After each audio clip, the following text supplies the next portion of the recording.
मैं जामवंत हूं। क्या आप जानते हैं कि महाभारत ग्रंथ का वास्तविक नाम कभी महाभारत था ही नहीं?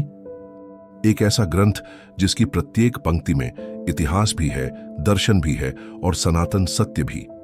एक ऐसा ग्रंथ जो केवल युद्ध की कथा नहीं बल्कि जीवन के समस्त रहस्यों का उद्घाटन है। पर प्रश्न यह है, क्या इसका नाम सदा से महाभारत ही था? नहीं, इसका मूल नाम कुछ और था। एक अत्यंत रहस्यमय और सारगर्भित नाम, जयो नाम इतिहासोयम। जब भगवान वेद व्यास जी ने इस दिव्य ग्रंथ की रचना की तब उन्होंने इसका कोई औपचारिक नाम नहीं दिया था। यह तथ्य स्वयं महाभारत में वर्णित है। वेद व्यास जी की इस रचना को प्रारंभिक काल में जिस नाम से जाना गया वह था जय।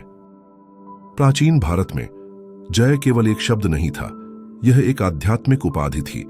ऐसे किसी भी ग्रंथ को जय कहा जाता था जिसे सुनने या पढ़ने से मन शांत हो जाए, जिससे भौतिक जीवन में विवेक उत्पन्न हो और जो आध्यात्मिक उत्थान का माध्यम बने।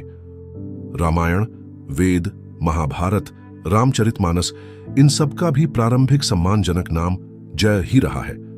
कालांतर में जब ऋषि मुनि इस जय नामक इतिहास को पढ़ते और सुनाते थे तो वे कहते, यह उस महान भारत का इतिहास है जहां धर्म और अधर्म आमने सामने खड़े हुए थे। धीरे धीरे जय नामक इस ग्रंथ को महान भारत का इतिहास कहा जाने लगा। यह वाक्य महान भारत से इतिहास बना, फिर परिवर्तित होकर हुआ महान भारत का इतिहास और अंततः इसी वाक्य ने आकार लिया महाभारत। शास्त्रों में आज भी इसे कहते हैं जयो नाम इतिहासोयम, अर्थात यह जय नामक इतिहास है। यह केवल एक ग्रंथ नहीं बल्कि ज्ञान, वैराग्य, नीति और जीवन का अद्वितीय महाग्रंथ है।